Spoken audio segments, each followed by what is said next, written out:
සාදු සාදු සාදු නමස්කාර වේවා බුදුරුවනට සැමදා බුදු හිමි සරණ යමි. නමස්කාර වේවා ධම්රුවනට සැමදා සදහම් සරණ යමි. නමස්කාර වේවා සංඝරුවනට සැමදා මහා සංඝ සරණ යමි. නමස්කාර වේවා තුනුරුවනට සැමදා තිසරණ සරණ යමි. සාදු සාදු සාදු. අපගේ පරම පූජනීය ගුරු දේවෝත්තම කල්යාණ මිත්‍ර පින්වත් ලොකු ස්වාමීන් වහන්සේට නිදුක් නිරෝගී දීර්ඝායුෂ සම්පන්නියම සැලසේවා. සාදු සාදු සාදු. ශ්‍රද්ධාවන්ත පින්වත්නි, මේ පින්වතුන් අදත් වාසනාවන්ත වෙනවා භාග්‍යතුන් වහන්සේගේ ආශ්චර්ය ගැන ශ්‍රවණය කරන්න. ඉතාලියේ පදිංචි පින්වත් සන්දි ලියනගේ මහත්මිය සහ දූ දරුවන් සහෝදර සහෝදරියන් ඇතුළු පවුලේ සියලු දෙනා එකතු වෙලා අද මේ ධර්ම දානය සිද්ධ කරන්නේ. මීට වසර 22කට පෙර මිය පරලෝකීය ජේ.එල්. වසන්ත පුෂ්ප කුමාර ස්වාමියාටත්, සජීව නලින්ද මල්ලීටත්, අයිරින් නෝනා මෑණියන්ටත්, කරුණාදාස පියාණන්ටත්, ආරුමුගන් සීයාටත් පින් අනුමෝදන් කරන්නට මේ පින්වතුන් බලාපොරොත්තු වෙනවා. ඉතින් ඉතාලියේ ඉඳලා මේ ධර්ම දානය සිද්ධ කරන්නේ බොහෝ පින් රැස් කරගන්නවා බොහෝ දිනාට ධර්මය අහන්න සලස්වලා. ධර්ම දානයේ කොටස්කරුවන් බවට පත් වෙනවා. පින්වත්නි, සත්පුරුෂයන්ගේ ඇසුරේ වාසය කරන්න, සත්පුරුෂයන්ගේ ධර්මයේ ශ්‍රවණය කරන්න, සත්පුරුෂයන් සමග එකතුව වාසය කරන්න, සත්පුරුෂයන්ගේ දහම් වැටේ කොටස්කරුවන් බවට පත් වෙන්න කවදාවත් ඔබට වරදින්නේ නැහැ. අපි කවුරුත් සංසාරේ ගෙනාපු කර්ම ශක්තිය තියෙනවා. ඒතකොට ඒ කර්ම ශක්තිය අනුව අපි එකිනෙකා විඳවනවා. උදාහරණයක් ගත්තොත් පටාචාරාගේ කතාව අපි මීට කලින් ධර්ම දේශනාවක සිද්ධ කළා. කොයි තරම්නම් අරහත්ත්වයට පත්වෙන ජීවිතේ විඳෙව්වද? අඟුලිමාලයන් අරහත්ත්වයට පත්වෙන ජීවිතේ කොයිතරම් විඳෙව්වද? මහා වනේ මිනි මරමින් වාසය කරන එක සැපක්ද? බතක වැන්ජනයක මිහිරක් සුවඳක් ලබන්නේ නැතුව වන පලාපල කමින් සතා සිව්පාසවා සමග වාසය කරන්නට ලැබීම ඔහුට සැපයක්ද? නිින්ද ගියවත් නැහැ කියනවා. ඒ කාලය තුල අඟුලිමාලයන්ට නිින්ද ගියවත් නැහැ කියනවා. S2 පිය වෙනකොට බයෙන් නැගිටිනවා කියනවා කැලේ ඉන්නකොට. සුඛං සයාමි සුඛං ඨායාමි සුඛං කප්පේමි ජීවිතං. මට දැන් තමයි ශාස්ත්‍රුන් වහන්සේ මුණ ගැහුණාට පස්සේ තමයි කියනවා මට හරියට නිින්දක් ගියේ. මම සුවසේ නිදාගත්තා. මම සුවසේ නැගිට්ටා. සුවසේ ජීවත් වුණා. බුදුරජාණන් වහන්සේ මුණ ගැහුණාට පස්සේ කියනවා අරහත්ත්වයට පත්වෙන්න තරම් පින් තියෙන අයටත් අවසාන ජීවිතේ ඒ වාගේ විඳවන්න වෙනවා නම් අපගේ ජීවිත ගැන පින්වත්නි කවර කතාවද? ඒ නිසා ජීවිතේට ඕන තරම් දුක එන්න පුළුවන්, කරදර එන්න පුළුවන්, පීඩා එන්න පුළුවන්. ඊළඟට තමයි පුදුම සහගත දෙයක් තියෙනවා. අපේ ජීවිතේ අපිට ජීවිතෙන් ජීවිතයට එකම දේවල් මුණ ගැහෙනවා. එකම දේවල් මුණ ගැහෙනවා. එතකොට හැම ජීවිතයකම අපිව පරීක්ෂා කරනවා කර්මයේ විසින්. එතකොට සමහරලාට මුළු සසරේම පෙරදි එනවා. දැන් අපි උදාහරණයක් ගත්තොත් බුද්ධ කාලේ සිවුරු අරින්න හිතාගෙන ඉන්න සමහර භික්ෂූන් භාග්‍යතුන් වහන්සේ ළඟට කැඳවද්දී භාග්‍යතුන් වහන්සේ කියා හිටනවා භික්ෂුව ඔබ කලිනුත් ඔය වගේ. කලිනුත් ඔය වගේ. ඒ කියන්නේ මේ පරීක්ෂණය සංසාරේ කලිනුත් ලැබිලා. ඉතින් ඒ නිසා ආපහු නම් සසරට වැටෙන්න එපා කියලා දහම් අවවාද දෙද්දී බුදු කෙනෙක් ළඟ ජය ගන්නවා. ඒ නිසා ජීවත් වෙනවද මැරෙනවද කියලා කල්පනා කර කර ඉන්න අය ඉන්නවා. ඔය ජීවත් වෙනවද මැරෙනවද කියලා කල්පනා කර කර ඉන්නේ කෝක කර්මයේ විසින් ඔබ පරීක්ෂාවට ලක් කළා. කලින් ඔබ මැරිලා. මේ ජීවිතේ මැරෙන්න එපා. ජීවත් වෙන්න. දවසකට එක බණක් හරි අහන්න ජීවත් වෙන්න. මේ පාර ඔබ මැරෙන්න එපා. ඊළඟට ඔය වගේ නොයේක් දේවල් තීරණය ගන්න බැරිව අපි හිර වෙන ප්‍රශ්න එනවා. ලාභයේද ධර්මයේද? ඊළඟට කාමයේද ධර්මයේද? ද්වේෂයේද ධර්මයේද? කෙලෙස්ද ධර්මයේද කියලා අපිව පරීක්ෂාවට පත් කරන තැන් එමටයි. පෙරදිනවා. මේ ජීවිතේවත් පෙරදෙන්නේ නැතුව වාසය කරන්නට. බුදුරජාණන් වහන්සේ සරණ යන්න.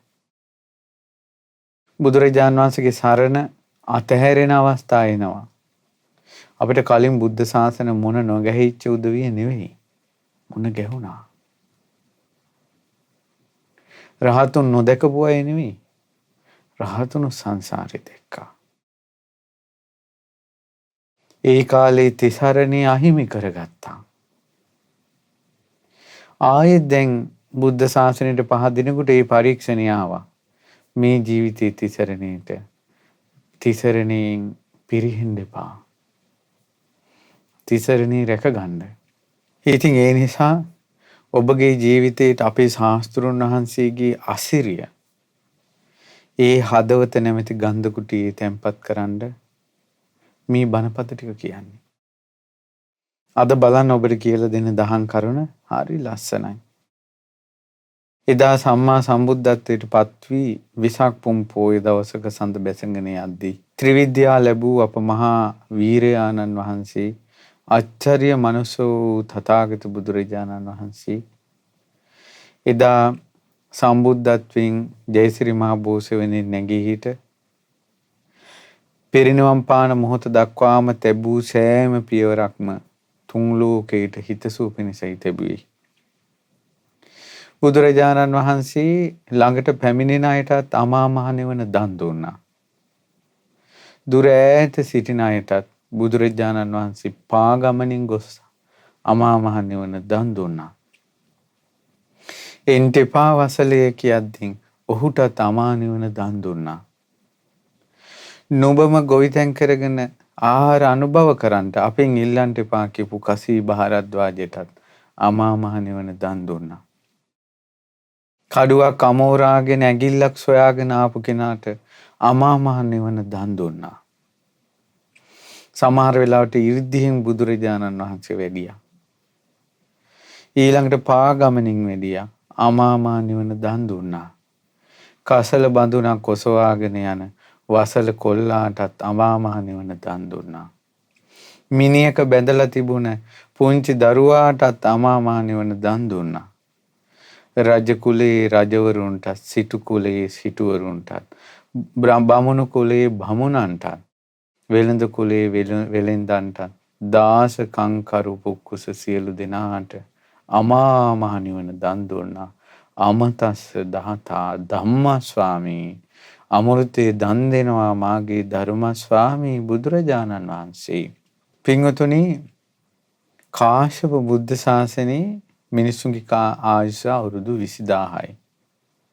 ඒ අවුරුදු 20000 කාලේ එක්තරා උපාසකෙක් සංඝයාට දන් දුන්නා. ධර්මයක් ඇහුවා. හැබැයි ඔහුට ධර්මය අවබෝධ වුණේ නැහැ. ධර්මය අහනවා, හොඳට දන් දෙනවා.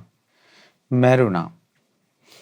මේ ගියයින් ඉතුරු අවුරුදු 20000ක් බණ අහලත් අවබෝධ වුණේ නැහැ කියන්නේ ධර්ම අවබෝධයට මෝරාගේ ඉඳුරන් තියෙන්න ඕන. මෝරාගේ යෝනිසෝමනස්කාරයක් තියෙන්න ඕන.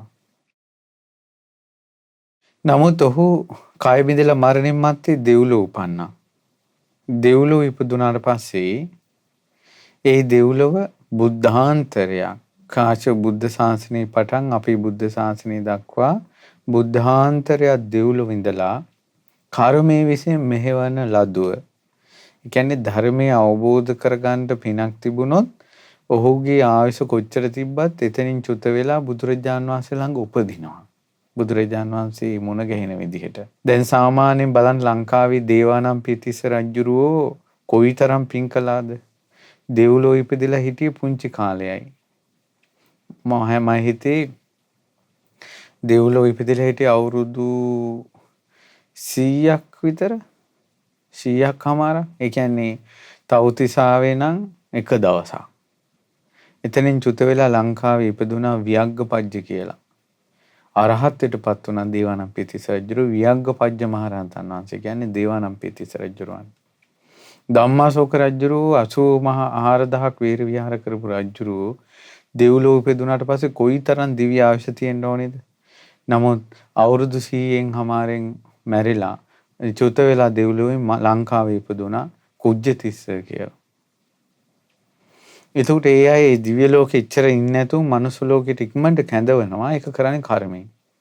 මෙහෙවන ආත්මයක් හෝ පුජ්‍යලයක් හෝ සත්වයක් ඇති නෙවෙයි. කර්මය විසින් හේතුඵල ධමයක් විසින්. එතකොට අර කාශ්‍යප බුද්ධ ශාසනය අවුරුදු 20000ක් දන් දුන්න මේ උපාසක බුද්ධාන්තරයක් දෙව්ලොව ඉඳලා අපේ ගෞතම තථාගත බුදුරජාණන් වහන්සේගේ කාලේ දෙව්ලොවෙන් චුත වෙලා මනුස්ස ලෝකෙ ඉපදුනා. විදේහ රටේ මැද තියෙනවා පබ්බත රට කියලා. ඒ ග්‍රාමේ යමක සොණ්ඩ කියන නගරේ පබ්බත රට ප්‍රදේශයේ ධම්මකොණ්ඩ කියන නගරේ සිටුවරෙක්ගේ පුතෙක් වෙලා ඉපදුනා. ඒකට ඒ කාලේ සිටුවරු වෙලහෙළඳාම් කරනවා, ගව පාලනය කරනවා. ඒ වගේ තමයි ගොඩාක් ධනෙ උපදවනවා. මේ පරම්පරාවේ කට්ටිය ගව පාලනයෙන් තමයි ජීවත් වෙන්නේ. ඒතකොට මේ දරුවාට නම තිබ්බා ධනිය කියලා. ධනිය සිටු කුමාරයා. ඊට පස්සේ මේ ධනිය සිටු පුත්‍රයාට හිටිය ගවයෝ 30000ක්. එළදෙන්නු 27000ක්. ඒතකොට පැට්ටුත් එක්ක ගත්තොත් 60000ක් විතර ගව පට්ටිය. ඒතකොට මේ ගවයෝගේ කිරි දෝමින් ඒවා වෙලෙහෙන්දාම් කරමින් ඒ වගේ මී කිරි ගනිමින් මී කිරි මුදවලා ඒ වගේ ජීවත් වෙමින් ඊළඟට සීසාන කටයුතු වලට ගවයෝ දෝමින් බොහෝ ධනෙ පැද්දුවා. මේ ධනිය හරි කරුණාවන්ත කෙනෙක්. මේ ධනිය සිටුවරෙක් විදිහට සිටුමාලිගාවේ නැතුම් ගවයෝ බලන තැනට නිතර යනවා. එතකොට අනුන්ගේ ගවයෝ රකින්න කෙනාට කියනවා ගෝපාලක කියලා. එතකොට තමන්ගේම ගවයෝ තමන් රකින්න කෙනාට කියනවා ගෝපක කියලා. එතකොට ධනිය ගෝපකගේ කතාව. හරි ලස්සනයි. බුදු කෙනෙක්ගේ කරුණා මහිමය. බුදුරජාණන් වහන්සේගේ අමහා කරුණා වැස්සෙන් තෙමෙන හැටි මේ තියෙන්නේ. ඊට පස්සේ ඒ කාලේ ගවයෝ අරගෙන තනින් තන තනකොළ තියෙන තැන් තනකොළ කපාගෙන ඇවිල්ලා දානවා කියලා 60000කට මෙහෙම කරන්න බෑ. ඒතර කරන්නේ තනකොළ තියෙන ගංගා යුරු දූපත් වලට ගවයෝ දානවා එහෙම. ඊට පස්සේ ගවයන් ටික වට කරලා ගාල් හදලා මේ රකින්නවා. තනින් තැනට අට්ටාල ගහගෙන යනවා. ඒතර කාලෙන් කාලට ඇවිල්ලා ප්‍රධාන සිටුමැදුරේ වාසය කරනවා. ඒතකොට ඒ කාලේ මාස ක්‍රමයේ මේ කැලෙන්ඩර් වල නෑනේ. ඒ නිසා වැස්ස එනකොට පායනකොට දැනගන්න ක්‍රමයක් තිබ්බා. ඒ තමයි වැස්ස කාලෙට කුරුල්ලෝ කූඩු හදන්නේ උඩම. ගහක උඩ තමයි කූඩු හදන්නේ. ඊළඟට කකුලුවෝ වැස්ස කාලෙට බෙන හදන්නේ ගම් යූරේ හෝ පොකුණේ ඉඳලා හෝ ගොඩාක් උඩක. යූරේ උඩම තමයි ගුල් හදන්නේ. බෙන හදාගන්නේ. ඒතර කකුලුවෝ බෙන උඩම හදා ගන්නවා නම් කුරුල්ලෝ කූඩු උඩම හදා ගන්නවා නම් ගහක මිනිස්සු දැන ගන්නවා ඉදිරියට වැස්ස කාලේනවා කියලා. එතකොට කුරුල්ලෝ කූඩු ගහේ පාත හදනවා නම් ඊළඟට කකුලුව ඊටමත් පහළ වතුරේට කිට්ටු වෙන්නම බෙන හදා ගන්නවා නම් මිනිස්සු දැනගන්නවා දැන් පායන කාලේ එනවා කියලා. ඔය සාත්තරේ මිනිස්සුන්ගේ මෑතක් වෙනකල්ම තිබ්බා. මිනිස්සුන් නිවිති වලින් දන්නවා. පොඩි මෙරුව මත උනොත් මොකද්ද, ලොකු මෙරුව මත උනොත් මොකද්ද, ඊළඟට මෙහෙමයි කියලා මේ මිනිස්සු දන්නවා. අද ඉන්න මිනිස්සු කාමරේට ගිහිල්ලා මේ කොල්ල කුරුටු ෆෝන් එක ඔබා මේ ටීවී එක දිහා බලාගෙන ඉන්නකොට උන් කුරුල්ලෝ කොහේ කූඩු හදනවද කියලා දන්නෙත් නෑ. ඊට පස්සේ කකුලුව කොහෙද බෙන හදන්නේ කියලා දන්නෙත් නෑ. ඉතින් නමුත් ටීවී එක යනවා දැන් වැස්ස කාලේ අද වර්ෂාපතනේ මෙච්චරයි කියලා ඔක්කොම ටික එනවා. ඉතින් කෙසේ නමුත් ඒද යහපත් වේවා. මිනිසුන්ට කොහොම හරි ජීවත් වෙනවනේ. ඒකත් වටිනවා. ඉතින් ඉස්සර මිනිසුන්ගේ ඒ වගේ පරිේශනයක් පරිසරය ගැන දැනීමක් දැක්මක් ඔවුන්ට තිබුණා. ඉතින් දනිය ගෝපක තමන්ගේ පිරිවරත් එක්ක මොහු තරුණ වියේම කසාද බැන්දා. සිතෙන්වත් ස්වාමියා ඉක්මවා යන්නේ නැති සොඳුරු බිරිඳක් ලැබුණා. ඒ ගෝපිකා. ඊට පස්සේ ආදරේ සෙනෙහසෙන් මොහු වාසය කළා. යන සෑම තැනකටම ගෝපිකත් ගෙන්නගෙන යන්නේ. ඉතින් මොවුන්ට දරුවන් ලැබුණා. පුතාලා 7 දෙනයි, දූරු 7 දෙනයි ලැබුණා. තුරුණු වියට පැමිණි දරුවන්ට විවාහ කළා දුන්නා. ඒතකොට පුතාලා 7 දෙනයි, දූලා 7 දෙනයි, ඊලියෝ 7 දෙනයි. ඒතකොට දරු පරම්පරාව 21 දෙනයි. තාම කෙල්ලෝ ටික විවාහ කළා නැහැ. මේ පිරිසත් අරගෙන මේ මහී ගංගාවේ යුරේ තිබුණ තනකොළ පිරුණ දූපතක මේ මොවුන් නිවහන් හදාගෙන ගවයන් රකිමින් මේ කාලේ ගත කළා.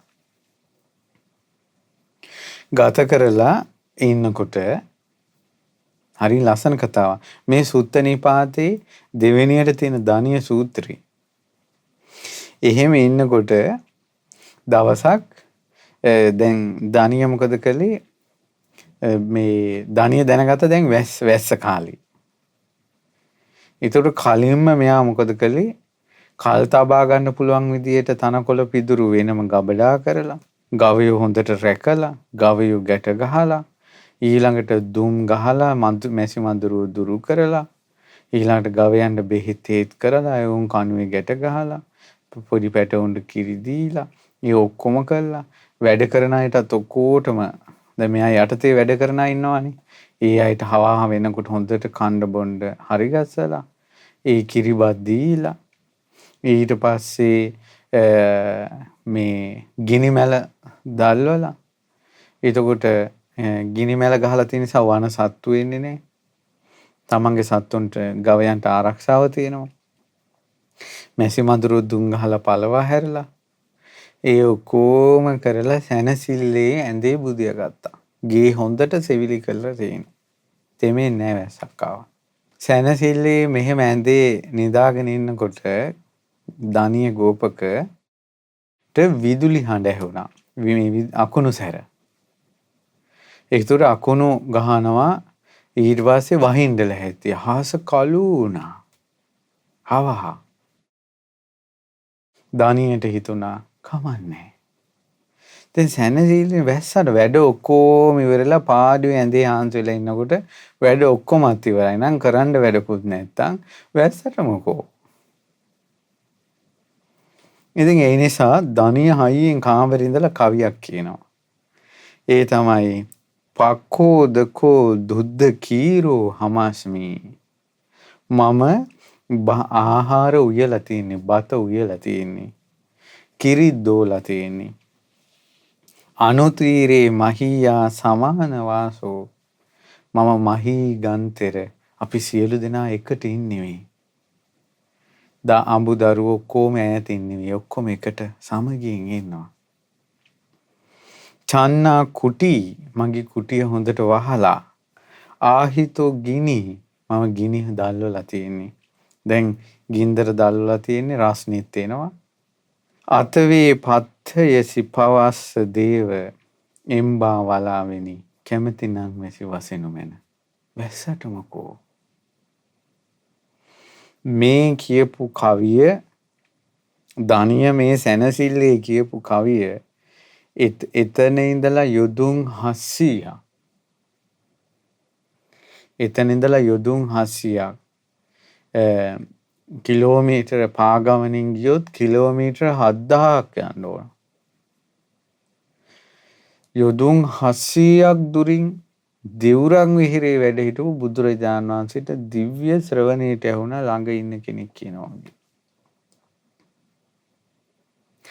දිව්‍ය ශ්‍රවණයට. දැන් පින්වතුනි අමනුෂ්‍යෝ දැන් මිනිස්සු ඔය මේ කතා කරනවානේ. මේ ඔය මේ කතා කරන එක හිමාලයේ ඉන්න අමනුෂ්‍යයාට මේ ළඟ ඉන්න විදිහට ඇහෙනවා. අපි මෙතන කතා කරන එක හිමාලයේ ඉන්න අමනුෂ්‍යයාට ඔය මේ කතා කරනවා වගේ ඇහෙනවා. දෙවිවරුන්ට මෙතන ඉඳලා කිලෝමීටර 8,40,000ක් තව්තිසාවේ දුරින් ඉන්න දෙවියන්ට මනුස්ස ලෝකේ අපි මේ කියන එක ඇහෙනවා. ඒකනේ දිව්‍ය ශ්‍රවණි කියන්නේ. දිබ්බ සෝත. මේ අමනුෂ්‍යයන්ටත් එහෙම ඇහෙනවා නම් ඒකනේ පම්පෝරි දොඩවන්න එපා. යක්කු ප්‍රේතයන්ට අමනුෂ්‍යයන්ට අසුරයන්ට බැන බැන ඉන්න එපා. කියලා කියන්නේ ඒකයි. ඔය මේ අඟල් 4-5ක් මේ 4ක් විතර මේ පල්ලට තියෙන මේ කට පරිසම් කරගෙන වාසය කරන්න කියන්නේ ඒකයි.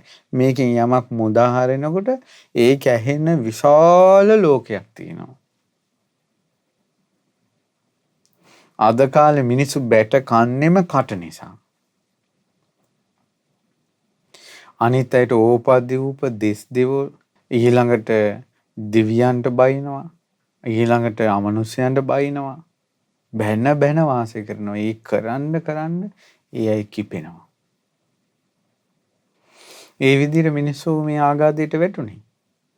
ඉතින් ඒ වගේ ලෝකෙට එහෙම ඇහෙනවා නම් අරුමයක් නොවේ. මම සරණ ගිය ශාස්ත්‍රුන් වහන්සේට අසීමිත වූ දිබ්බසෝත ඥාණයෙන් යුතු බුදුරජාණන් වහන්සේට ඇසුණා.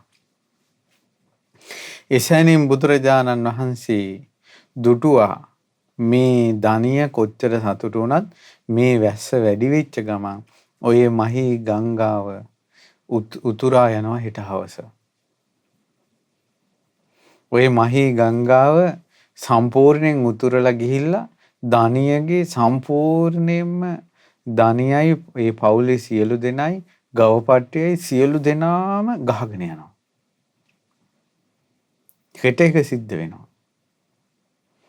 බුදුරජාණන් වහන්සේ අඳුරේ දල්වන ලද පහනක් වගේ කාශ්‍යප බුද්ධ ශාසනේ තුනුරුවන් ඇසුරු කරගෙන කරපු පින් ටික දුටුවා.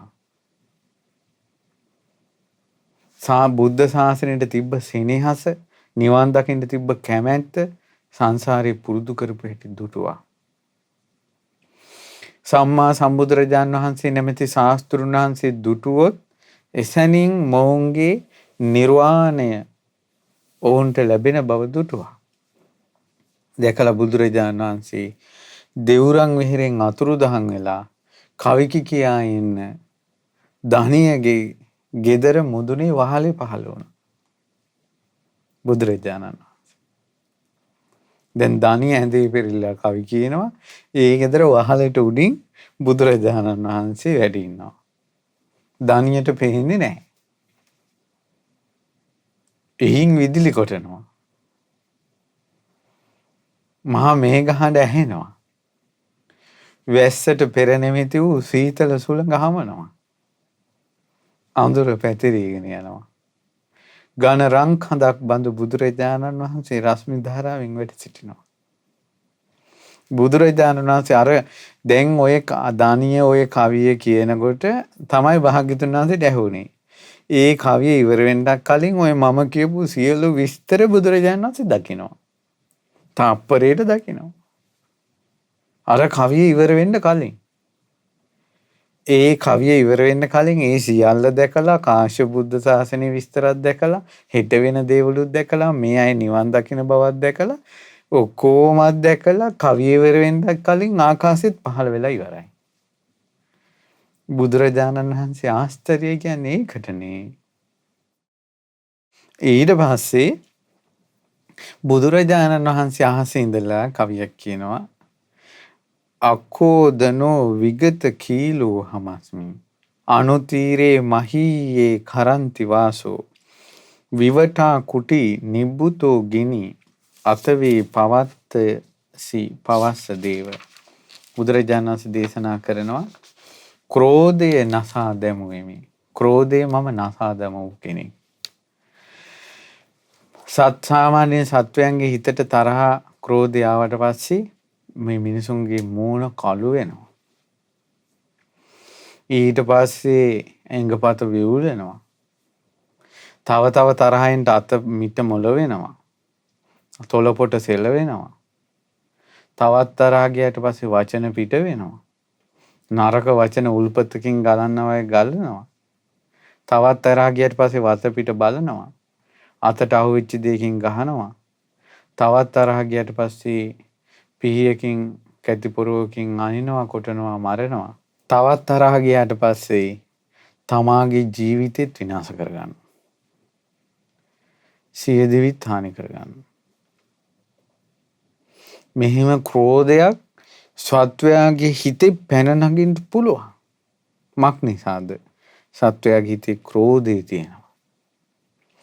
ඒ ක්‍රෝධය භාග්‍යතුන් වහන්සේ සම්පූර්ණයෙන් නසා දැමුවා. කෙලෙස් තැඹ ගැලුවා. ඔක්කොම ගැට ගහලා ඉන්නේ කෙලෙස්සේ නැමැති කණුවේ. ওই කණුවත් ගැලෙව්වා. මහී ගන්තර මම හුදකලාවේ වසනවා. එතකොට දැන් ධානිය වාසය කරන්නේ අඹදරුවොත් එක්ක, ගෝපාලයොත් එක්ක, ගවයෝ 60000ක් එක්ක. මහී ගන්තර මම වසමි හුදකලාවේ. මම තනියෙන් ඉන්නේ. විවර කළ කුටිය තුල නිවන ලද ගිනි දෑත. කුටිය ඇරලා තියෙන්නේ, ගිනිත් නිවලා තියෙන්නේ. වැස්සකින් නිවෙන්න ගින්නක් නැහැ. ධානිය සතුටු උනේ ඒ ගෙදර වහලා දැල් වෙන ගින්දර නිවෙන්නේ නැහැ ගේ වහලා නිසා.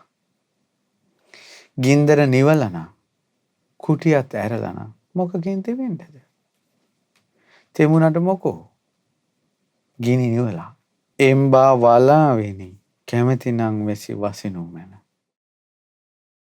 කැමැතිනම් වහින්න. විවර කළ කුටිය කිවි බුදුරජාණන් වහන්සේගේ ජීවිතේ වහගන්න දෙයක් නැහැ. හංගන දෙයක් නැහැ. ඒ නිසා බුදුරජාණන් වහන්සේගේ ජීවිතේ විවෘතයි. ඊළඟට ඇතුලේ කෙලිස් ගිනි දල්වගෙන නැහැ. සහුදකලාවේ සොඳුරුව වසනවා. ක්‍රෝධයක් නැහැ. කෙලිස් කණුවක ගැට ගහලා නැහැ. බුදුරජාණන් වහන්සේගේ නිකෙලිස් ජීවිතය ගැන කිව්වේ. කැමැතිනම් වහින්න කිව්වා. ඊතර දැන් හාත්පසින් වෙනස්. ධානිය වැස්සට කැමති වෙන්නේ කෙලිස් ගුඩක ඉඳලා. බුදුරජාණන් වහන්සේ වැස්සට කැමති වෙන්නේ නිකෙලිස් වෙලා ඉඳලා. ඒ කවි දෙකේ සංසාරේ යන කෙනාගේ සසරේ නැවතුන කෙනාගේ ජීවිත දෙක පේනවා. ධානිය ගැඟ හිරිවැටිලා ගියා. සොඳුරු හඬට ආස හිතුණා. මේ කොහෙන්ද එන හඬක් කියලා හිතා ගන්න බැරි වුණා. ඒ හඬට වශී වුණා. ඒ අර්ථයට වශී වුණා. නමුත් ධානිය දන්නවා මම මේක කිව්වොත් තමයි ඊළඟ හඬ එන්නේ. ඒ නිසා ධානිය ආයෙ කවියක් කිව්වා. කෙනෙක් hina වෙන්නේ යමක් කියලා නම් ඒ hinaව බලන්න අපි ආයෙසරයක් එක කියනවා.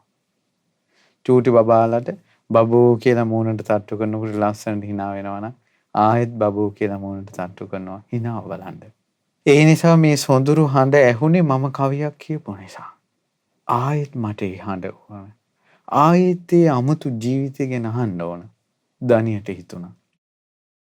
ධානිය Taman දන්න දේවල් ටික කිව්වා. ලේවුරන රුදුරු මෙසි මඳුරු නැත. නැගුණු ලාතන පඳුරු ගොන්නු කති. වැසි දහර වැටෙන විට ඉවසත්ය ඕන්නේ.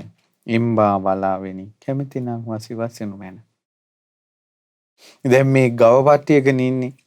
ඒ ගවපට්ටියට දුම් ගහලා මඳුරු ඉවත් කරලා ඉන්නේ. ඔවුන්ට කන්ට ඕන තරම් ලාතන පඳුරු තියෙනවා. මහා වැස්සක් ආවත් වතුර වැටෙනකොට මේ ගවයන්ට හොඳට ඒවා ඉවසන්න පුළුවන්. ඉතින් වැස්ස ආවට මොකෝ? එම්බා වලාවෙනි කැමති නම් වහින්ද. ඔවුන්ගේ ගව පට්ටියේ සනීපේ කිව්වේ. බුදුරජාණන් වහන්සේ දේශනා කරනවා මනා ලෙස සකස් කළ පහුර බැඳ නිමාවිය. සැඩ පහර සිඳලමින් ඊතර වී හමාරය.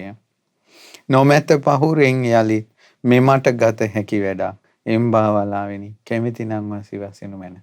අනේ මගේ බුදුරජාණන් වහන්සේ මේ කවි කියන්නේ තවත් කෙනෙක් නිවන් දක්වන්න.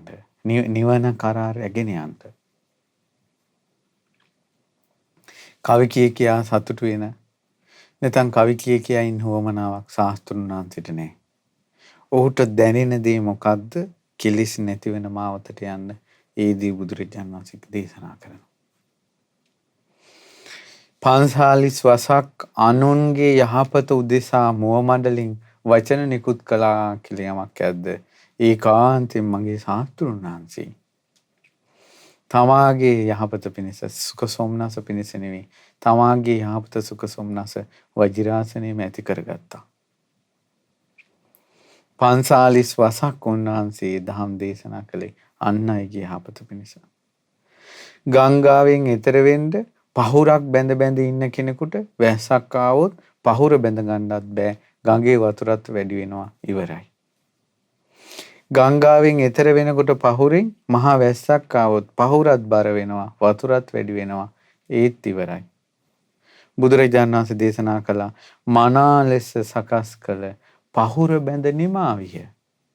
ආර්ය ශ්‍රැංග මාර්ගයේ මම අනුගමනය කළා. සැඩ පහර සිඳලමින් එතර වී හමාරය. ඒ ආර්ය ශ්‍රැංග මාර්ගයේ නැමැති පහුරෙන් කාමෝග භෝග අවිජ්ජාෝග සහිත සැඩ පහර සිඳගෙන මම ඊතරට ගියා. නොමැත පහුරින් යලිත් මෙමට ගත හැකි වැඩක්. මට පහුරින් ගන්න වැඩක් නැහැ ආය. එම්බා වලාවෙනි කැමති නම් වහින්න. ඒ නිසා වහින්න කිව්වා. ඕනතරම්. පවුරත් හදලා ඉවරයි. එගඩ වෙලත් ඉවරයි.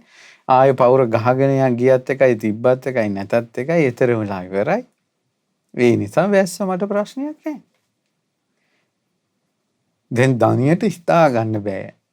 ඇයි දෙවුරන් වෙහෙරේ ඉඳලා යොදුන් 700ක් දුරක සිද්ධ වෙන සිද්ධියක්. දණිය කියනවා ලෝල නැති ගෝපිකා ගෝපි මම අස්සවා ආලෝලා. ඒ පාලියෙන් ඒ වචනේ. දීඝරහතන් සංවාසයා මනාපා. ලෝල නැති ගෝපිකා කීකරුවේ මට හිතා. මේ ගෝපිකා ලෝල නැහැ. ලෝල නැහැ කියන්නේ වෙන පිරිමින්ට පෙරහිත නැහැ. කන එකට පෙරහිත නැහැ. අරග දියා මේක දියන් කියලා ඉල්ල ඒවට පෙරහිත නැහැ. ගෝපිකා අහවල් දෙයට ආසයි පෙරහිතයි කියලා දෙයක් කවදාවත් දණිය දන්නේ නැහැ. ඒ කියන්නේ ගෝපිකාගේ යමක් පිටිපස්සේ අප්‍රෘප්තිමත්ව යන එකක් ගැන දණිය දන්නේ නැහැ. එච්චර හොඳයි. එච්චර හොඳයි ගෝපිකා. ඊළඟට එයා හරි කීකරුයි. දීඝරත්තං සංවාසියා මනාප. බොහෝ කාලයක් ඈ සමගනේ වාසය කරන්නේ. ඈ මට ඉතාමත් මනාපයි. බොහෝ කලක් සිටි නිසා මට මනාපයි ඉතා. ඇගේ කිසි දොසක් නම් නොමාසමි කිසි දිනක. තස්සාන සුනාමි කිංචි පාපං. කවදාවත් ඇගේ වැරද්දක්. දැන් දරුවෝ 14 දෙනෙක් වදලා. ඔවුන් කසාද බඳින මට්ටමට ඇවිල්ලා. ඔවුමුත් කසාද බැඳලා.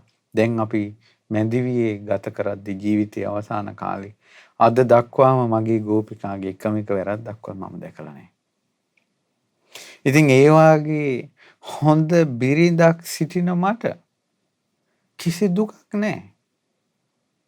ඉතින් මේ වැස්සට මොකෝ බුදුරජාණන් වහන්සේ දේශනා කරනවා භව දුකින් මිදුන සිත කීකරුය මට ඊතා බොහෝ කල් වැඩු නිසා දමනයයි මට ඊතා. සිතේ කිසි දොසක් නම් නොම දකිමි කිසි දිනක එම්බා වලාවෙනි කැමති නම් වැසි වසිනු මැන. බුදුරජාණන් වහන්සේ දේශනා කරනවා භව දුකෙන් මිදුණ මගේ හිත කීකරුයි. මේ හිත බොහෝ කල් වඩපු නිසා දමනය වෙලා තියෙන්නේ.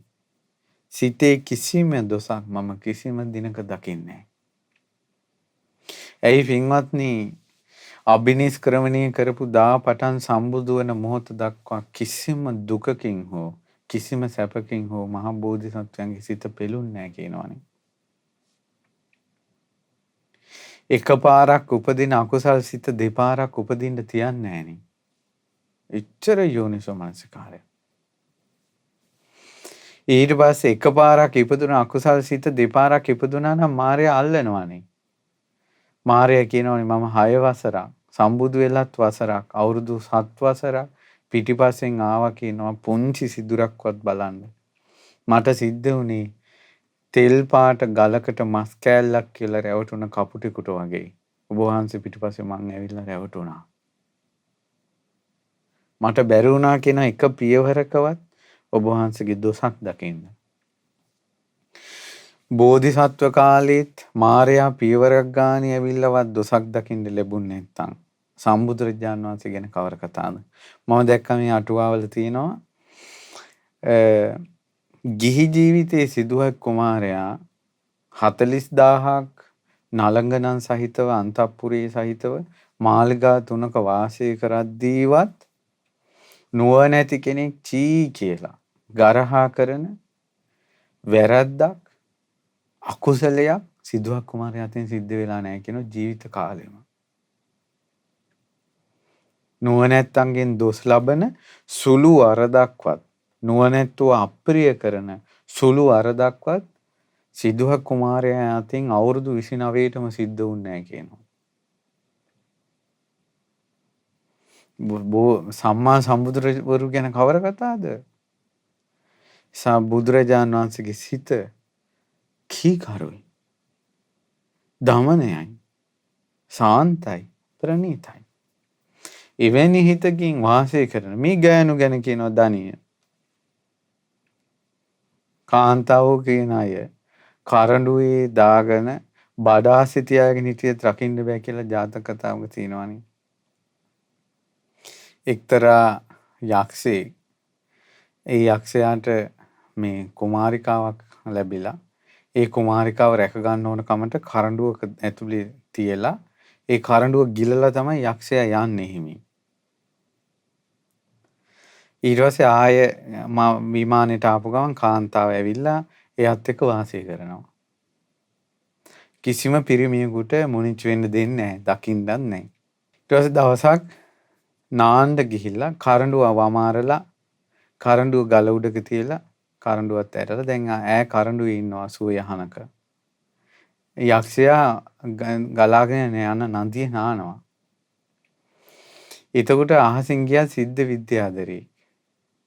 ඊට පස්සේ මේ අර කරඬුවේ හිටපු ස්ත්‍රිය ඒ අහසින් යන මන්තරකාර මිනිසයාට ගිජු වෙලා මේ මායමක් දාලා ගෙන්නගෙන කරඬුව ඇතුළට ගන්නවා. ඊට පස්සේ කරඬුව ඇතුලේ හංග ගන්නවා. ඉතින් යකයා ඇවිල්ලා අර කරඬුව ගිල්ලා ඉතින් පරණ විදිහට. දැන් අර මේ කරඬුව ASCII අර දෙන්න එකට වාසය කරනවා. එතකොට මෙහෙම යද්දී මේ යක්ෂයා ඒ ළඟ තියෙන තාපසාරාමයකට මේ තාපසීන් වහන්සේ නමක් ඉන්නවා. ඒ තාපසීන් වහන්සේට වඳිනවා හැමදාම. ඒ යකා වැන්දා. වඳිනකොට තාපසීන් වහන්සේ මේක දිවසින් දැකලා කිව්වා 3 දෙනාම කොහේ යන ගමන්ද කියලා ඇහුවා. එතකොට යක්ෂයා බැලුවා මේ තාපසීන් වහන්සේ 3 දෙනා කිව්වේ කවුද? දෙන්නයක් කිව්වා නම් හිතා ගන්න පුළුවන් මමයි බඩේ ඉන්න කරඬුවේ ඉන්න බිරිඳයි කියලා. 3 දෙනා කිව්වේ. ඊට පස්සේ ස්වාමීනි 3 දෙනා කිව්වේ. අයියෝ කරඬුවේ දෙන්නෙක් ඉන්නවනේ කිව්වා. හිටපිය මේකිගේ හැටි බලපිය කියලා යක්ෂයා කරඬුවම මාරලා කරඬුව අරිනකොටම අරයා මන්ත්‍රකාර සිද්ධ විද්‍යාදරයා කියන්නේ මන්ත්‍ර බලෙන් අහසින් යන එක්කෙනා. එයා සනිකව කරඬුවෙන් ගියා. ඊට පස්සේ තාපසයා අවවාද කළා කරඬුවේ දාලවත් ස්ත්‍රීන් රකින්න බෑ. ඒ නිසා මේක තේරුම් අරන් වාසය කරන්න කියලා යක්ෂයා තේරුම් ගත්තා. ඉතින් මේ වාගේ ලෝකයක මේ බුදුරජාණන් වහන්සේ වදාළා සිත කීකරු කර ගැනීම. සිත තමාගේ වසඟේ පවත්වා ගැනීම.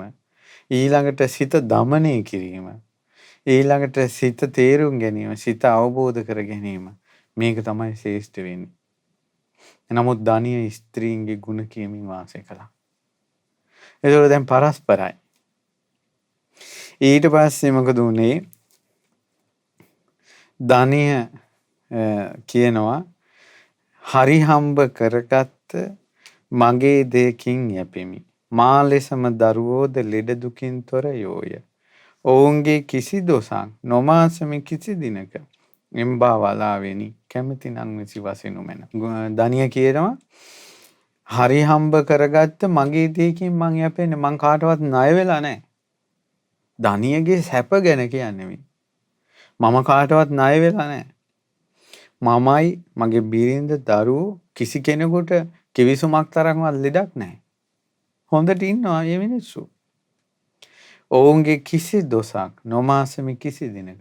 කවදාවත් මේ දරුවෝ 21 දෙනෙක් ඉන්නවා.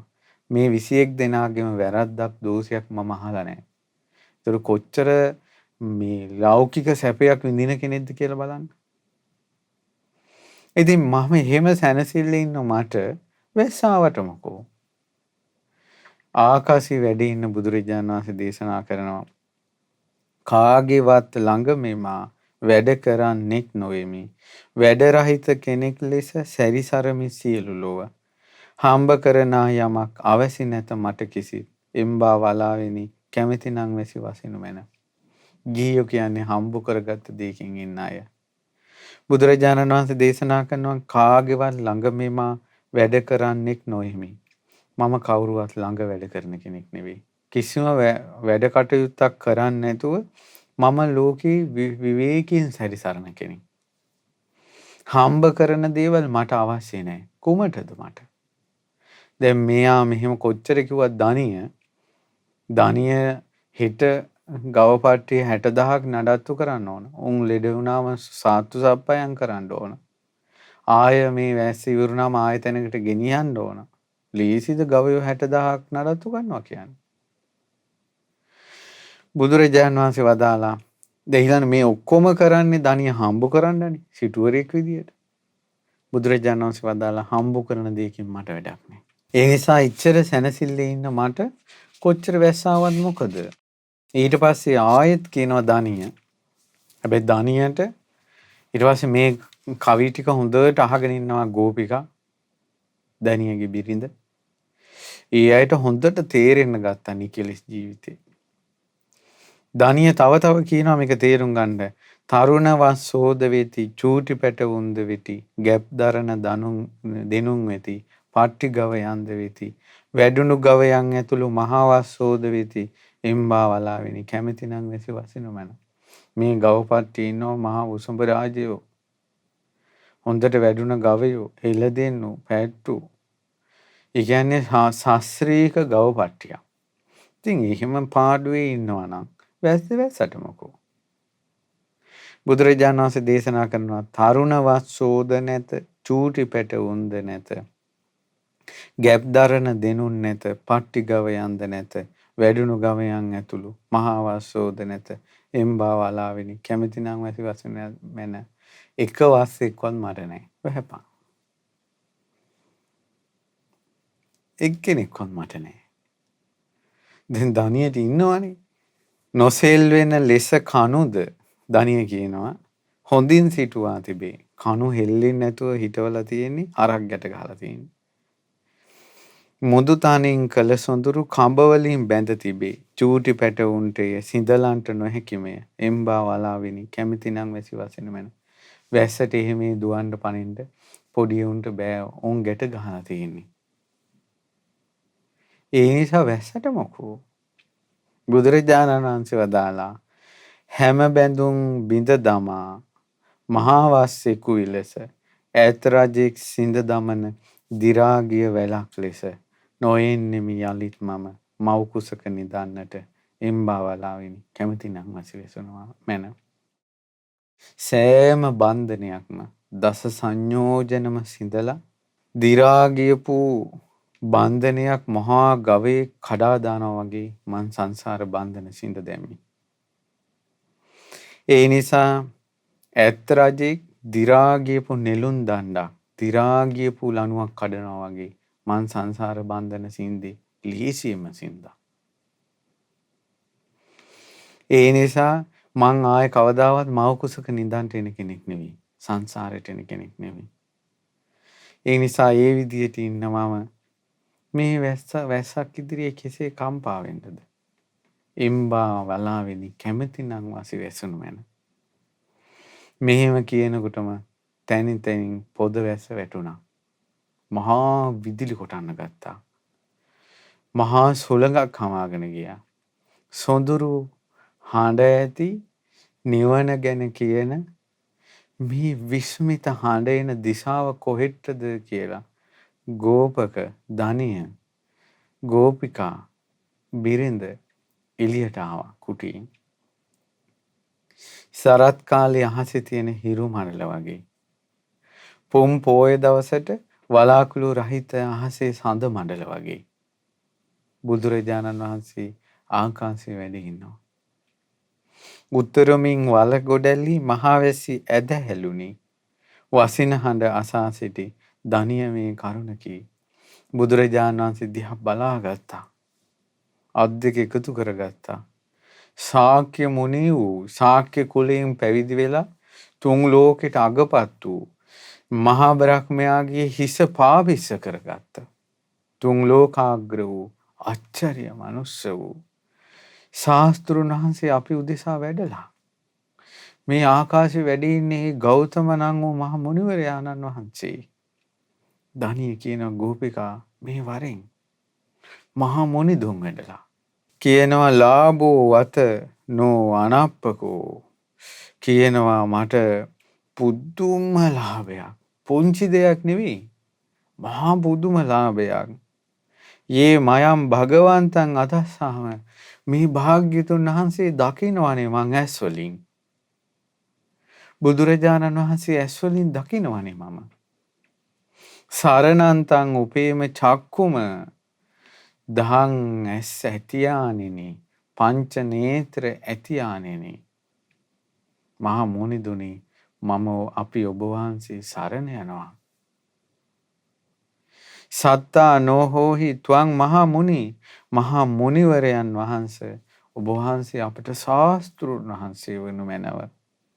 කොහොමද ශ්‍රද්ධාව? මේ ලෝකේ යම්තාං නිවන පිණිස පැමිණියහු වෙද්ද ශාසන පිහිට ගත්තාහු වෙද්ද ඒ සියලු දෙනා පළමුවෙන්ම කළේ බුදුරජාණන් වහන්සේ සරණ ගියා. බුදුරජාණන් වහන්සේ ශාස්ත්‍රුන් වහන්සේ කරගත්තා. ඒ නිසා ඔබත් සරණ යන්න.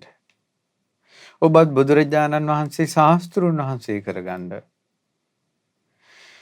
කියනවා ගෝපී චහං අස්සවා බ්‍රහ්මචරියන් සුගතේ චරාමසේ මමන් මාගේ ගෝපිකන් බුදුරජාණන් වහන්සේ ළඟ පැවිදි වෙනවා. බඹසර රකින්න ඕනේ. ජාති මරණස්ස පාරගා දුක්ඛසන්ත කරා භවාමසී. මැරෙන ඉපදෙන ලෝකයෙන් ඊතරටම දුවන්න ඕන අපි. සියලු දුක් වලින් දුක් නිවා කරන්න ඕන. මේ දුක ඉවර කරන්න ඕන. භාග්‍යතුන් වහන්සේ ඉදිරියේ දන ගහගෙන ඉල්ලන දේවල් දුකින් නිදහස් වෙන්න ඕන කියලා. අපල දුරු කරන්න කියලා, දරුවෝ නැහැ කියලා, ඔළුවේ කැක්කුමයි, බඩේ කැක්කුමයි, අරකයි මේකයි කියලා බුදුරජාන් වහන්සේ ළඟ අද වැඳගෙන ඉන්න මිනිස්සුයි. ඒ කාලේ ශාස්ත්‍රුන් වහන්සේගේ සරණ හොයාගෙන ආපු මිනිස්සු අතරයි වෙනස බලන්න. මේ සරණ අවංකවම සරණට පැමිණෙන කෙනා ඉදිරියේ බාධා පිණිස පවතින බලවේගය ආවායේ සැනින් මේ ඔක්කොම බලාගෙන ඉන්න එක්කෙනෙක් පවිතු මාරයා. එයා කියන ආකාශේ ඉඳලා සතුටු වෙයි පුතුන් නිසා ලොවේ පුතුන් සිටින කෙනා ගව හිමි සතුටු වෙයි එලෙසින් හරක බාන සිටින නිසා මිනිසා හට කෙලෙස් වලින් සතුටක්මය ලැබ දෙන්නේ. යමෙක් කෙලෙස් රහිත වේද ඔහු සතුටින් නොවසන්නේ. කියනවා හරක බාන ඉන්න කෙනා, දරුවෝ ඉන්න කෙනා, කෙලෙස් තියෙන කෙනා සන්තෝෂෙන් ඉන්නේ. ওই නිකෙලෙස් වෙනවා කියන එක මහා දුකක්. මහා පාළුවක්, තනිකමක්, එපා වෙන දෙයක්. ඕක කරන්න එපා කියලා බුදුරජාණන් වහන්සේ ඉදිරියේ දනියට බණ කියනවා. බුදුරජාණන් වහන්සේ ඒ කාරණාව අල්ලගෙන ඔවුන්ගේ දනියගේ සහ ගෝපිකාගේ හිත හොඳට වැඩිලා තියෙන දැන්. ඒ කාරණාවම අල්ලගෙන බුදුරජාණන් වහන්සේ දේශනා කළා ශෝක වේයි පුතුන් නිසා ලොවේ පුතුන් සිටින කෙනා. ගව හිමි දුක් වේයි එලෙසින් හරක බාන සිටින නිසා. මිනිසා හට කෙලෙස් වලින් ශෝකයමයි උපදින්නේ. යමෙක් කෙලෙස් රහිත වේද ඔහු ශෝකෙන් නොවසන්නේ. කියලා බුදුරජාණන් වහන්සේ නිකෙලෙස් භවයේ ආනිසංස කියනකොට ඒ මොහොතේම මාර්යා ඉදිරියේම දානියයි ගෝපිකයි අරහත්ත්වයට පත් වුණා. අරහත්ත්වයට පත් වුණා. ඊට පස්සේ බුදුරජාණන් වහන්සේ මේ මොහොතේම ආකාශයෙන් දිවුරන් වෙහෙරට වඩිනවා. ඒ දෙන්න ඒ වික්ෂු භාවයෙන් පැවිදි වෙනවා. ඊට පස්සේ වැස්ස ඉවර වෙන්න කලින් ඒ සියලු පිරිස ඒ භූමියෙන් අයින් වෙනවා. වැස්ස ඉවරුණාට පස්සේ ඒ රහතන් වහන්සේලා දානීය රහතන් වහන්සේ සහ ගෝපිකා රහත් තෙරණි ඒ ප්‍රදේශයේ රහතුන්ගේ භූමියක් බවට පත් කරනවා.